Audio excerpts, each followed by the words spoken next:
നമസ്കാരം. മലയാളി വാർത്ത ഇൻസൈഡിലേക്ക് സ്വാഗതം. ഇപ്പോൾ വരുന്ന വാർത്ത, US-ഇസ്രായേൽ ആക്രമണത്തിൽ ബന്ദർ അബ്ബാസിൽ ഇസ്ലാമിക് റവല്യൂഷണറി ഗാർഡ് കോർ നാവിക കമാൻഡർ അലി റേസ ടങ്സീരി കൊല്ലപ്പെട്ടതായി ഇസ്രായേലി മാധ്യമങ്ങൾ റിപ്പോർട്ട് ചെയ്യുന്നു. ഇസ്രായേലി മാധ്യമങ്ങൾ മാത്രമല്ല, പല അന്താരാഷ്ട്ര മാധ്യമങ്ങളിലും ഇപ്പോൾ IRGC നാവിക കമാൻഡറുടെ മരണ വാർത്തകളാണ് പുറത്തു വരുന്നത്. ഇസ്രായേലി ഉദ്യോഗസ്ഥനെ ഉദ്ധരിച്ചാണ് റിപ്പോർട്ടുകൾ പുറത്തു വരുന്നത്. ടൈംസ് ഓഫ് ഇസ്രായേൽ റിപ്പോർട്ട് അനുസരിച്ച് ഹോർമുസ് കടലിടുക്ക് അടച്ചതിനെ ഏറ്റവും മുൻപിൽ നിന്നിരുന്ന, അല്ലെങ്കിൽ ആ ഒരു തീരുമാനമെടുത്തിരുന്ന ഉദ്യോഗസ്ഥനാണ് അലി റേസ ടങ്സീരി. ഈ ആക്രമണത്തെക്കുറിച്ച് ഇറാനോ ഇസ്രായേലി സൈന്യമോ ഇതുവരെ പ്രതികരിച്ചിട്ടില്ല. US-ഇസ്രായേലി വധശ്രമങ്ങളെ അതിജീവിച്ച ചുരുക്കം ചില പ്രമുഖരിൽ ഒരാളായിരുന്നു അലി റേസ ടങ്സീരി. നാവിക കമാൻഡർ കൂടിയായിരുന്നു. മാത്രമല്ല, കുറച്ച് ദിവസങ്ങൾക്ക് മുമ്പ് ഹോർമുസ് കടലിടുക്ക് അടയ്ക്കാനുള്ള തീരുമാനവും എടുത്തിരുന്നതും അലി റേസ ടങ്സീരിയായിരുന്നു. 2018 മുതൽ സേവനമനുഷ്ഠിക്കുന്ന വളരെ പരിചയസമ്പന്നനായിട്ടുള്ള ഇറാന്റെ കമാൻഡർ ഹോർമുസ് കടലിടുക്ക് അടയ്ക്കുന്നതിൽ പ്രധാന പങ്ക് വഹിച്ചിട്ടുണ്ട്. ഇതിപ്പോൾ 4ാം ആഴ്ചയിലേക്ക് കടക്കുന്ന യുദ്ധത്തിലെ ഏറ്റവും പുതിയ ഉയർന്ന ഇരയാണ് ഇപ്പോൾ അലി റേസ ടങ്സീരി. ഇറാന്റെ ശക്തമായ ഇസ്ലാമിക് റവല്യൂഷണറി ഗാർഡ് കോർപ്സിന്റെ നാവിക വിഭാഗത്തെ നയിച്ച തലവനായിരുന്നു ടങ്സീരി. തുറമുഖ നഗരമായ ബന്ദർ അബ്ബാസിൽ നടന്ന ആക്രമണത്തിലാണ് ഇപ്പോൾ ടങ്സീരി കൊല്ലപ്പെട്ടതായിട്ടുള്ള വാർത്തകൾ പുറത്തു വരുന്നത്. 5 ദിവസത്തേക്ക് താൽക്കാലിക വെടിനിർത്തലായിരുന്നു ട്രംപ് മുന്നോട്ട് വെച്ചിരുന്നത്. ഇതിനിടയിലാണ് ഇപ്പോൾ നാവിക കമാൻഡർ കൂടി കൊല്ലപ്പെട്ടു എന്നുള്ള വാർത്തകൾ പുറത്തു വരുന്നത്. ഹോർമുസ് കടലിടുക്ക് അടച്ചുപൂട്ടുന്നതിന് മേൽനോട്ടം വഹിച്ചത് കമാൻഡർ ടങ്സീരിയാണെന്നാണ് റിപ്പോർട്ടുകൾ. ആക്രമണത്തെക്കുറിച്ചും ഇതുവരെയായിട്ടും ഇറാന്റെ ഭാഗത്ത് നിന്ന് ഔദ്യോഗിക സ്ഥിരീകരണം പുറത്തു വന്നിട്ടില്ല.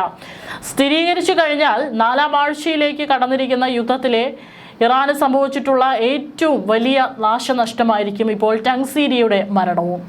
ഇതുവരെ US-ഇസ്രായേൽ വധശ്രമങ്ങളിൽ നിന്ന് പല പ്രമുഖരും രക്ഷപ്പെട്ടിട്ടുണ്ട്. പക്ഷെ അവർക്കൊക്കെ തന്നെ പിന്നീടും മരണം തന്നെയായിരുന്നു അവസാനം സംഭവിച്ചിരുന്നത്. അത്തരത്തിൽ പല ആക്രമണങ്ങളിൽ നിന്നും തലനാരിഴയ്ക്ക് രക്ഷപ്പെട്ട ചുരുക്കം ചില വ്യക്തികളിൽ ഒരാളായിരുന്നു ടങ്സീരി. 2018 മുതൽ തന്നെ ഇറാന്റെ IRGC നാവിക കമാൻഡറായിട്ട് അദ്ദേഹത്തിൻ്റെ കൃത്യനിർവഹണം നടത്തി വരികയായിരുന്നു. അതിനിടയിലാണ് യുദ്ധം വന്നത്. അപ്പോൾ തന്നെ ഹോർമുസ് കടലിടുക്ക് അടയ്ക്കാനുള്ള നിർദ്ദേശവും IRGC കമാൻഡറായിരുന്നു നൽകിയിട്ടുണ്ടായിരുന്നത്. ഇത് കാരണം മിഡിൽ ഈസ്റ്റിൽ നിന്നുള്ള എണ്ണവാതക വിതരണത്തെ അക്ഷരാർത്ഥത്തിൽ സ്തംഭിപ്പിച്ചിരുന്നു. പേർഷ്യൻ ഗൾഫിൽ നിന്നും തുറന്ന സമുദ്രത്തിലേക്ക് നയിക്കുന്ന ഹോർമുസ് കടലിടുക്ക് വഴിയുള്ള ഗതാഗതത്തിൽ ഇറാൻ പിടിമുറുക്കിയിരിക്കുന്നതിനാൽ അമേരിക്കയുമായും ഇസ്രായേലുമായും യുദ്ധശ്രമങ്ങളുമായി ബന്ധമുള്ളതായി കരുതുന്ന കപ്പലുകളെയൊക്കെ തന്നെ ഇറാൻ തടഞ്ഞു വരികയായിരുന്നു. എന്നാൽ തങ്ങളുടെ ശത്രുക്കളുടെ കപ്പലുകൾ ഒഴികെ മറ്റുള്ള കപ്പലുകളെല്ലാം തന്നെ ഇറാൻ ഹോർമുസ് വഴി കടത്തിവിടുന്നുണ്ടായിരുന്നു. ഇപ്പോൾ അവിടുത്തെ ഏറ്റവും മുതിർന്ന നാവിക കമാൻഡർ കൊല്ലപ്പെട്ട സ്ഥിതിക്ക് ഹോർമുസ് കടലിടുക്കിൽ ഇനി അവിടുത്തെ ഒരു ഭരണം കൈയാളാനായിട്ടുള്ള ശ്രമമായിരിക്കുമോ ട്രംപ് നടത്താൻ പോകുന്നത് എന്നുള്ളതാണ് ഇനി ലോകം ആകാംക്ഷയോടുകൂടി തന്നെ നോക്കിയിരിക്കുന്നത്.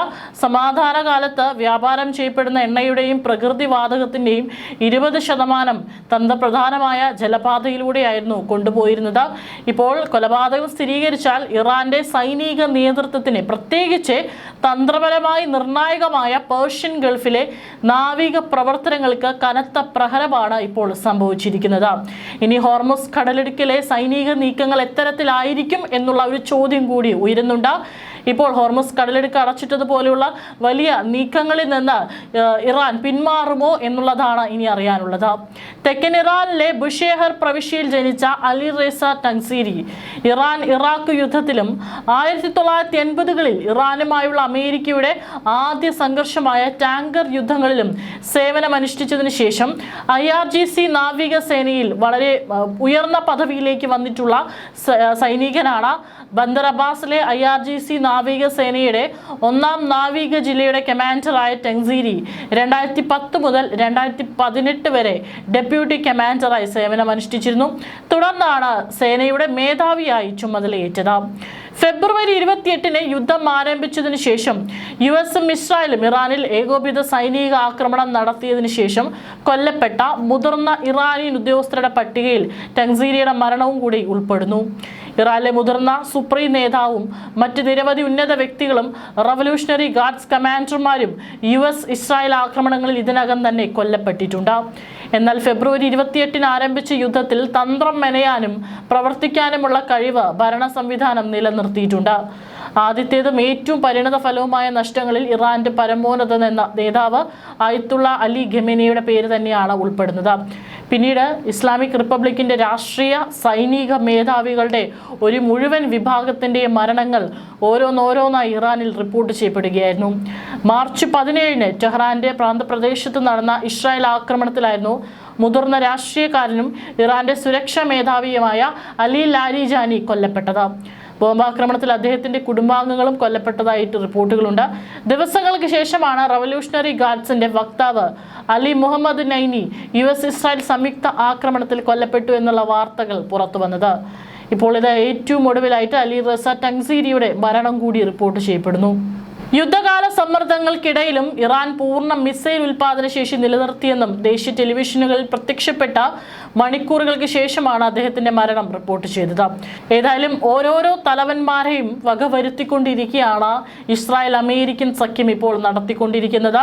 അതോടുകൂടി തന്നെ പിന്നീട് നിർദ്ദേശങ്ങൾ നൽകാനും സൈനിക തന്ത്രപരമായിട്ടുള്ള നീക്കങ്ങൾ നടത്താനും ഒരു തലവനില്ലാതാകുമ്പോൾ പിന്മാറുമെന്നുള്ള ഒരു പ്രതീക്ഷ കൊണ്ടാണ് ഇത്തരത്തിലുള്ള നീക്കം ഇപ്പോൾ നടന്നിരിക്കുന്നത്. ഈ മാസം ആദ്യം അന്തരിച്ച അലി ഖമേനിയുടെ മുഖ്യ ഉപദേഷ്ടാവ് അലി ലാരിജാനിയുടെ കൊലപാതകവും ഭരണകക്ഷികൾക്ക് ഒരു വലിയ പ്രഹരമായിരുന്നു. അദ്ദേഹത്തിന്റെ വിപുലമായ അനുഭവ പരിചയം, ഇറാന്റെ വ്യത്യസ്ത ശക്തി കേന്ദ്രങ്ങൾക്കിടയിൽ പ്രവർത്തിക്കാനുള്ള കഴിവ്, പുറം ലോകവുമായി ചർച്ചകൾ നടത്താനുള്ള അദ്ദേഹത്തിന്റെ കഴിവുകൾ എന്നിവ കണക്കിലെടുക്കുമ്പോൾ കഴിവുള്ളവരും പരിചയസമ്പന്നരുമായ മറ്റ് രാഷ്ട്രീയ നേതാക്കൾ ഇപ്പോഴുമുണ്ട്. എന്നാൽ ലാരിജാനിയുടെയും മറ്റു കൊല്ലപ്പെട്ട വ്യക്തികളുടെയും സ്ഥാനത്ത് വരാൻ സാധ്യതയുള്ള കൂടുതൽ പ്രമുഖർ കൊല്ലപ്പെട്ടവരെക്കാൾ കൂടുതൽ കർക്കശരായിരിക്കും. ഏതായാലും ഇപ്പോൾ ഹോർമുസ് കടലിടുക്ക് തന്നെ അടയ്ക്കാൻ മുൻകൈ എടുത്ത അല്ലെങ്കിൽ അതിനുള്ള നിർദ്ദേശങ്ങൾ നൽകിയിട്ടുള്ള അവിടുത്തെ നാവിക കമാൻഡറാണ് ഇപ്പോൾ കൊല്ലപ്പെട്ടിരിക്കുന്നത്. ഇതോടുകൂടി തന്നെ ഹോർമുസ് കടലിടുക്കിലേക്ക് അമേരിക്കയുടെ അധിനിവേശം ഉണ്ടാകുമോ, അമേരിക്ക അത് പിടിച്ചെടുക്കുമോ എന്നുള്ള ഒരു സംശയം അല്ലെങ്കിൽ എന്നുള്ള ഒരു ആകാംക്ഷയാണ് ഇപ്പോൾ ലോകത്തിനുള്ളത്.